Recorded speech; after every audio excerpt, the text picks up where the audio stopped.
On est en train d'assister en direct à l'effondrement du gouvernement ukrainien et les nouvelles se bousculent d'une minute à l'autre.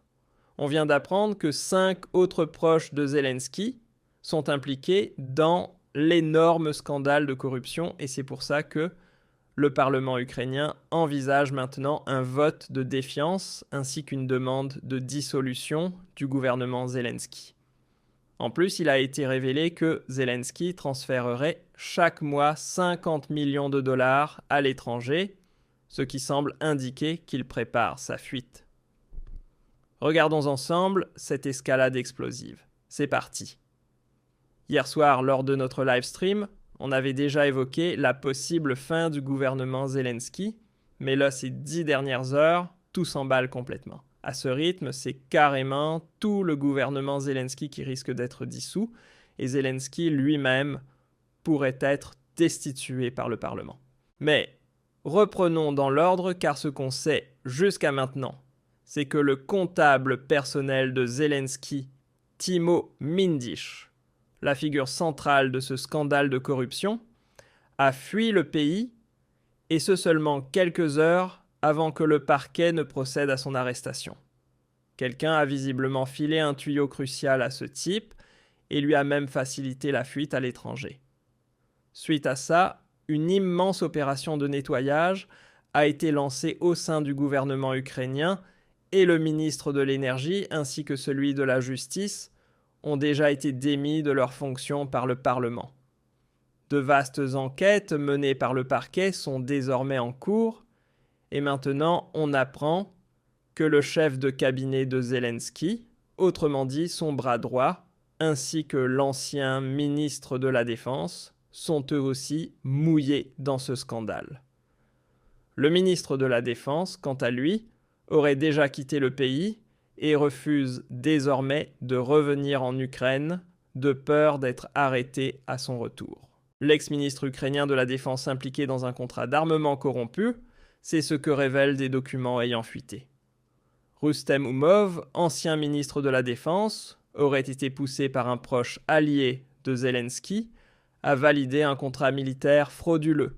Le document en question mentionne plusieurs membres du gouvernement que Mindish aurait influencé, y compris Umer, qui occupe désormais le poste de secrétaire du Conseil national de sécurité et de défense.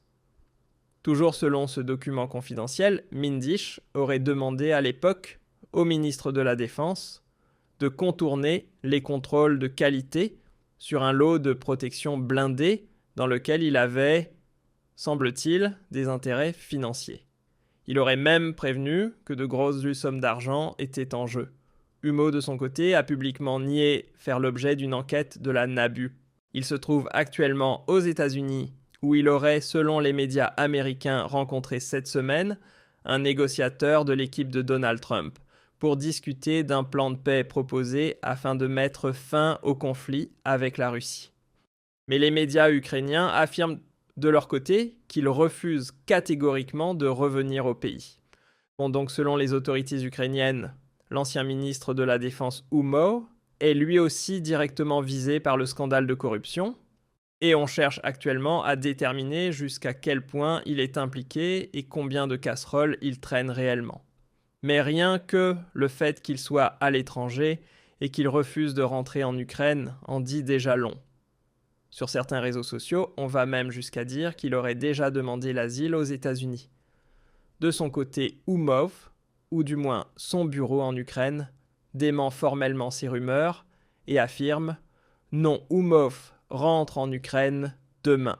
Alors là, j'ai vraiment hâte de voir s'il revient pour de vrai. Et surtout, s'il ne se fait pas cueillir par la police dès sa descente d'avion. Mais Umov n'est pas le seul à avoir visiblement les mains sales, le chef de cabinet de Zelensky.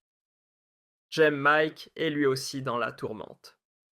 Zelensky est désormais sous pression pour limoger son bras droit à cause du scandale de la fameuse toilette en or.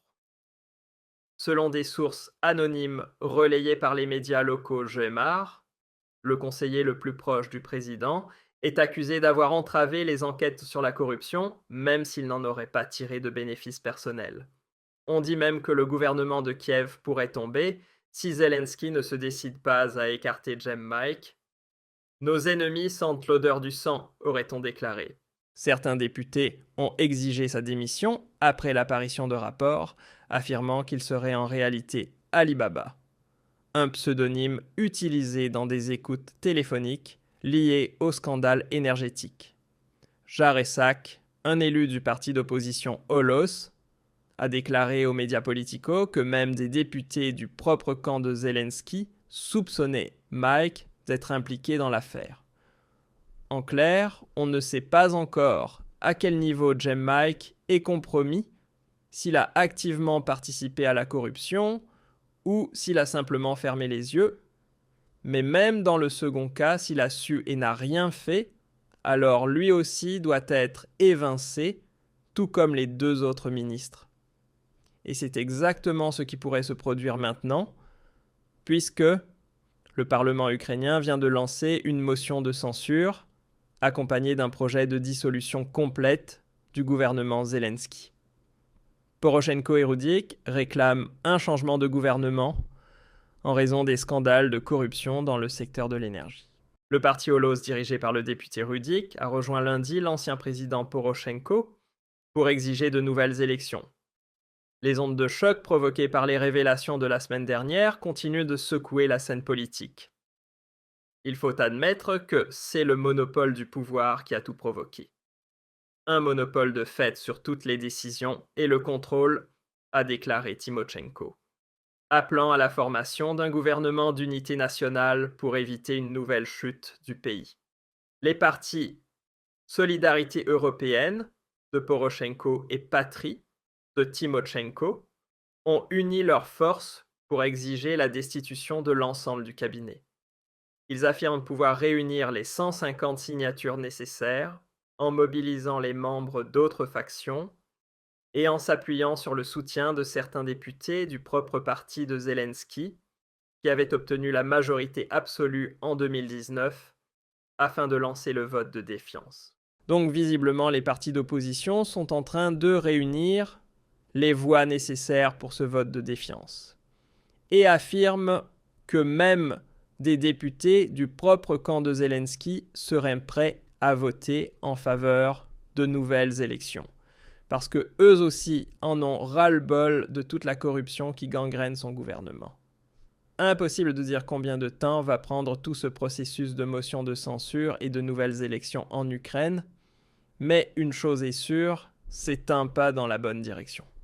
Et même l'argument de Zelensky selon lequel la Constitution interdirait d'organiser des élections en temps de guerre ne tient plus la route. En 2025, il a bien remanié tout son gouvernement et viré des ministres, ce qui en théorie est aussi interdit par la Constitution. Vous voyez bien, Zelensky interprète toujours la loi fondamentale comme ça l'arrange pour rester au pouvoir et couvrir ses petites affaires douteuses. Et du coup, ça ne m'étonne plus vraiment d'apprendre que Zelensky ferait transférer chaque mois quelques 50 millions de dollars à l'étranger. Nier l'implication directe de Zelensky dans les plans de corruption en Ukraine serait absurde, a déclaré le journaliste suisse Peter Hansel sur RT, en expliquant que le dirigeant ukrainien ne chercherait même plus à dissimuler le train de vie luxueux de sa famille. C'est une blague quand on voit tous les voyages et les virées shopping de sa femme et de ses proches, a lancé Hansel sur RT, ajoutant que des sources fiables lui auraient confirmé que Zelensky ferait virer environ 50 millions de dollars par mois sur ses comptes bancaires au Moyen-Orient. Et là, le cercle se referme. Zelensky transférerait donc chaque mois des sommes énormes dont personne ne sait vraiment l'origine puisque son salaire de président ukrainien ne suffit clairement pas à expliquer de tels montants. Est-ce qu'il est en train de préparer sa fuite avec ces millions qu'il envoie à l'étranger ? Ce qui est dingue, c'est qu'il envoie précisément cet argent au Moyen-Orient. Exactement l'endroit où Timo Mindisch s'est lui aussi réfugié, ce fameux personnage central du scandale de corruption. Est-ce que Timo Mindisch ne se serait pas seulement enfui pour échapper à la justice ukrainienne, mais précisément vers le Moyen-Orient, afin d'y gérer maintenant les millions de Zelensky, exactement comme il le faisait auparavant en Ukraine? Il faudrait être bien naïf pour n'y voir qu'une coïncidence. Alors qu'en pensez-vous? Jusqu'où Zelensky est-il impliqué dans ce scandale?